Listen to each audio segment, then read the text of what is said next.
¿Sabías que el nacimiento de Jesús esconde 3 secretos que cambian todo lo que creíamos saber? Y el último de ellos revela un mensaje tan profundo que transforma por completo la manera en que entendemos la Navidad.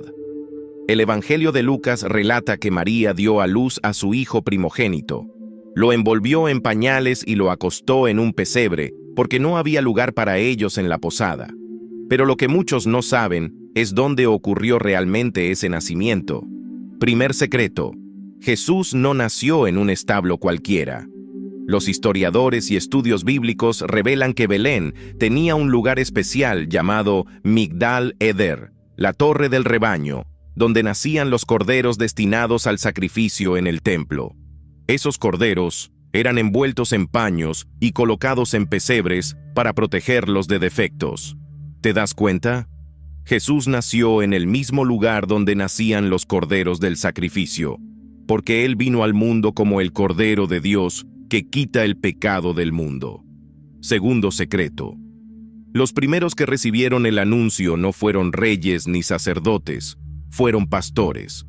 Pero no eran pastores comunes, eran los mismos encargados de cuidar esos corderos sagrados. Ellos conocían las señales del nacimiento de un cordero perfecto, y cuando vieron al niño envuelto en pañales y acostado en un pesebre, entendieron inmediatamente: el verdadero cordero había nacido. Dios se reveló primero a los humildes, a los que sabían reconocer la pureza del sacrificio. Tercer secreto: la estrella de Belén no fue solo un fenómeno astronómico, fue una proclamación divina. El cielo mismo se iluminó para anunciar que el reino de Dios acababa de irrumpir en la tierra. Esa luz guió a los sabios desde Oriente, recordándonos que la salvación no fue solo para Israel, sino para todas las naciones. Así que cada vez que veas un pesebre, recuerda esto: no fue un nacimiento común, fue el cumplimiento perfecto de una profecía eterna. El Hijo de Dios nació donde nacían los corderos, fue reconocido por los pastores y anunciado por el cielo. 3 señales, un solo propósito: salvarte. Escribe amén si crees que su nacimiento cambió para siempre la historia de la humanidad. Y recuerda compartir este video con alguien que lo necesite o que quieras que escuche estos 3 secretos que podrían cambiar la forma de ver el nacimiento del Mesías. Most people know Jesus was born in Bethlehem. But few know about a mysterious place just outside the town called Migdal Eder, a name that appears only twice in Scripture, a name that carries profound meaning for the Savior's birthplace. In Genesis, we learn that Migdal Eder, the Tower of the Flock, stood near Bethlehem in the days of Jacob. Migdal Eder was a watchtower used by shepherds to guard their flocks. But these weren't ordinary flocks. For centuries, Bethlehem was known for raising sacrificial lambs, spotless animals offered in the temple in Jerusalem. Jewish writings describe priestly shepherds stationed in this region, trained to inspect, protect, and prepare these lambs for sacrifice. So when Luke tells us that shepherds were keeping watch over their flock by night, many believe those shepherds were caring for the very lambs used in God's worship. And into that world, the world of sacrificial lambs, Jesus is born, laid in a manger, right in the same fields where lambs for the temple were raised. And who were the first to see the Christ child? It was the very shepherds entrusted with watching over the sacrificial lambs.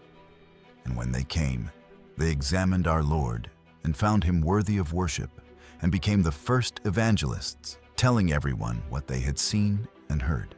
Scripture does not specify the exact location of our Lord's birth, yet this connection to Migdal Eder is highly plausible, and the symbolism is breathtaking. My fellow believers, we too have been called to know our Lord. And when we have found him, just like those shepherds, we must go out and share that good news with others. In fact, please take 10 seconds right now and share Christ with others. Share this video with someone you care about. And if you're in, type Amen in the comments.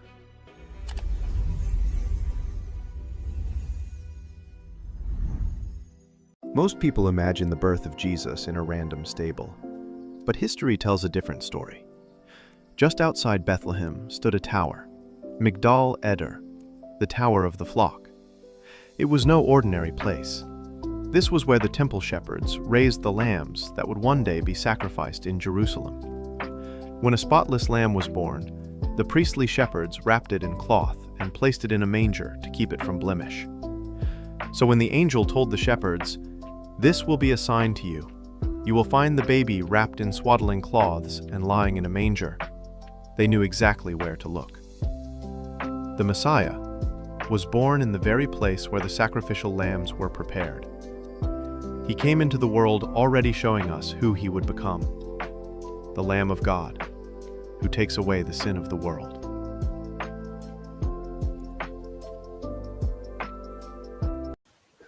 Greetings, this is Paul the Pope from paulthepope.com. Today's topic, birth of Jesus, city of Bethlehem, address Migdal Eder. Scripture references from Micah 4, verse 8. As for you, tower of the flock, hill of the daughter of Zion, to you it will come. Even the former dominion will come, the kingdom of the daughter of Jerusalem. Now, the emphasis on this verse is the phrase tower of the flock, and many believe this is the location and address of the birth of Jesus Christ. The address is the tower of the flock. In the original Hebrew, it's stated Migdal Eder. And per Strong's Concordance, Migdal Eder means tower of the flock. Now, the following paragraph is from the Life and Times of Jesus the Messiah by Alfred Edersheim. And at the time of the birth of Jesus, Migdal Eder was a specific place. It was the location where shepherds brought their sheep. The sheep were to be sacrificed at the temple. These were not just any flock and herd. The shepherds who kept them were men who were specifically trained for this royal task. They were educated in what an animal that was to be sacrificed had to be, and it was their job to make sure that none of the animals were hurt, damaged, or blemished. During lambing season, the sheep were brought to the tower from the fields, as the lower level functioned as a birthing room for sacrificial lambs. Being themselves under special rabbinical care, these priests would strictly maintain a ceremonially clean birthing place. Once birthed, the priestly shepherds would routinely place the lambs in a hewn depression of a limestone rock known as the manger, and wrap the newborn lambs in swaddling clothes, preventing them from thrashing about and harming themselves until they had calmed down so they could be inspected for the quality of being without spot or blemish. Now, custom of the day utilized swaddling clothes for newborn infants as well as sacrificial lambs. These cloths or bands were also used for restraining lambs prior to sacrifice. The swaddling bands held the lambs for inspection to ensure they met the standards set forth in the law. You can refer to Numbers 28:3, Exodus 12, verses 1 through 6. The lambs were restrained to keep them from harming themselves or disqualifying them from sacrifice. Lambs had to be without blemish. Now, what we got here is a map. And so what you see in the north is Jerusalem. To the south of Jerusalem in the middle is Bethlehem. And then where the red cursor is where things get interesting. Because to this day, the exact location of Migdal Eder is nothing but merely speculation. Now, there are lots of different ideas, but nobody really knows for sure. South and to the west of Bethlehem is a community, Nevi Daniel. And this comment, or this statement, Migdal Eder, does have ties to today. There is a Migdal Eder street. Also, it intersects with Derek Ephrata. Now, is this the place? I don't know. But it is interesting, and it's only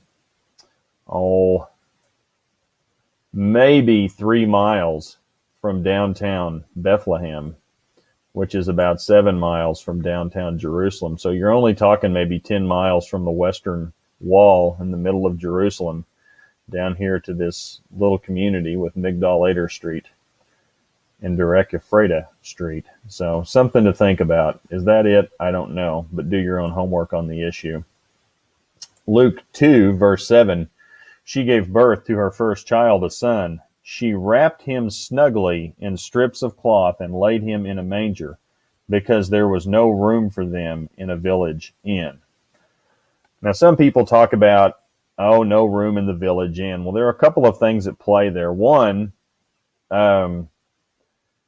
if the owner of the inn saw Mary was pregnant, they weren't going to let her in or any other pregnant lady in because of ceremonial law and potential issues with blood. So, any good Jew was not about to let any pregnant woman come into their inn. It wasn't going to happen. It was against the law, the Mosaic law. And then the other thing would be, some speculate that this was during the time of Sukkot in the fall, and the inn would be full. There would be tents set up, tabernacles set up. So of course there was no room in the inn. But that, again, those things are speculation. It doesn't say for sure. Getting back to the angels, they had directions for the shepherds in the hills. Luke 2, verse 12, this will be a sign for you. You will find a baby wrapped in cloths and lying in a manger. Now notice the shepherds did not need guidance. Migdal Eder was a destination. Any shepherd in the area knew the exact location. Directions were not necessary. These guys knew the specific address. And we can see further in Luke 2, verse 15, they knew exactly where to go and they wasted no time. When the angels had gone away from them into heaven, the shepherds began saying to one another, let us go straight to Bethlehem then, and see this thing that has happened which the Lord has made known to us.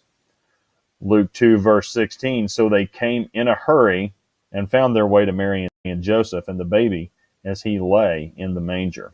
So Jesus, the Lamb of God, was born likely in the same location as sacrificial lambs for the temple. Jesus was wrapped snugly in swaddling cloth like a sacrificial lamb for inspection. So if you're interested in this topic, please feel free to check out paulthepoke.com. Keyword, birth, Jesus, Bethlehem, Migdal Eder. Thanks for listening. Take care. Estudio de la palabra hebrea, torre del rebaño, Migdal Eder. Lucas 2, 7-8. Y dio a luz a su hijo primogénito, y lo envolvió en pañales, y lo acostó en un pesebre, porque no había lugar para ellos en el mesón. Había pastores en la misma región, que velaban y guardaban las vigilias de la noche sobre su rebaño. Miqueas 4, 8. Y tú, oh torre del rebaño, fortaleza de la hija de Sión, hasta ti vendrá el señorío primero. El reino vendrá a la hija de Jerusalén. La tradición enseña que no había lugar en la posada para José y María, y tuvieron que conformarse con un establo, una cueva o una casa donde pusieron al niño Jesús en un pesebre. Esto era para mostrar su humilde nacimiento. Bueno, he estado leyendo el Talmud, en particular Baba Kama 80 a 7ab. Aquí aprendemos que los campos de Eder, a pocos metros de Belén, eran donde se criaban y cuidaban los corderos para el sacrificio. Los pastores de estos corderos eran los pastores de élite, todos de la tribu sacerdotal de Leví, cuya tarea era cuidarlos para que permanecieran sin mancha ni defecto.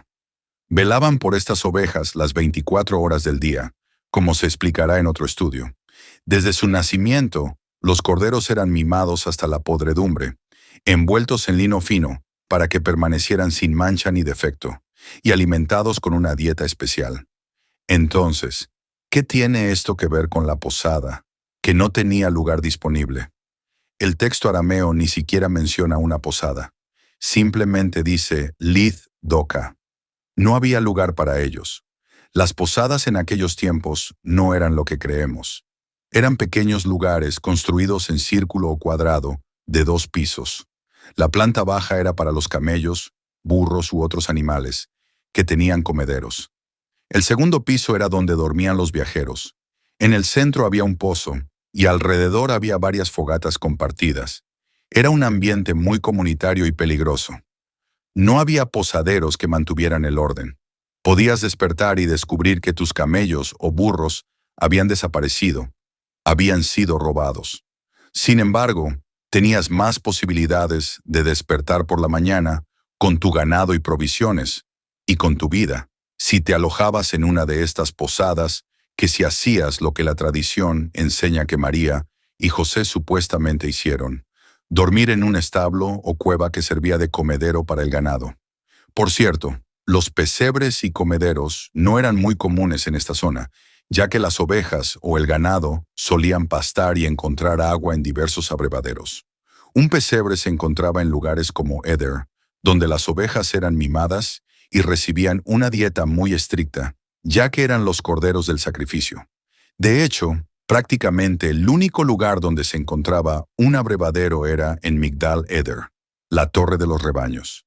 Aquí era donde se llevaban los corderos que se utilizarían para el sacrificio del templo, para su inspección y preparación, para su transporte al templo. Había pastores que vivían en la misma región.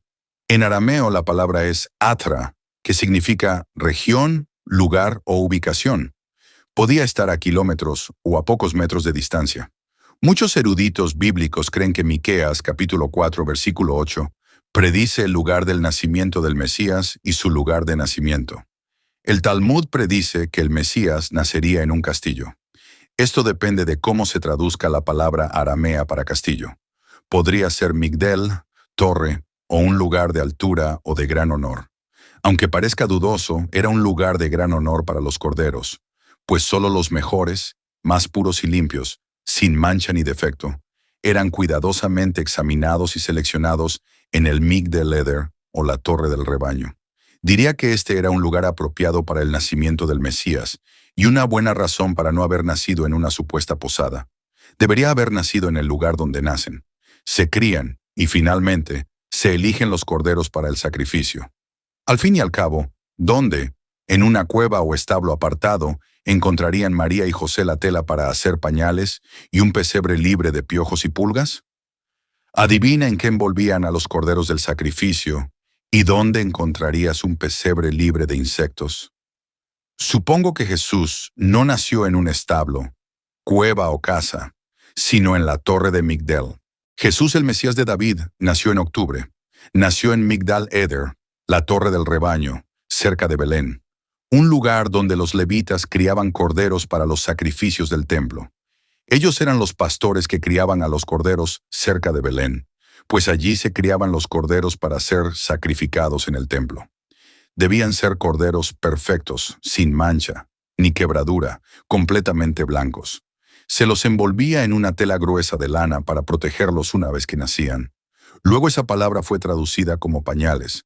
Se decía que a Jesús lo envolvieron en pañales, pero la traducción correcta hace alusión a este tipo de tela larga, con la cual los corderos eran envueltos y dejados en los pesebres una vez que eran nacidos.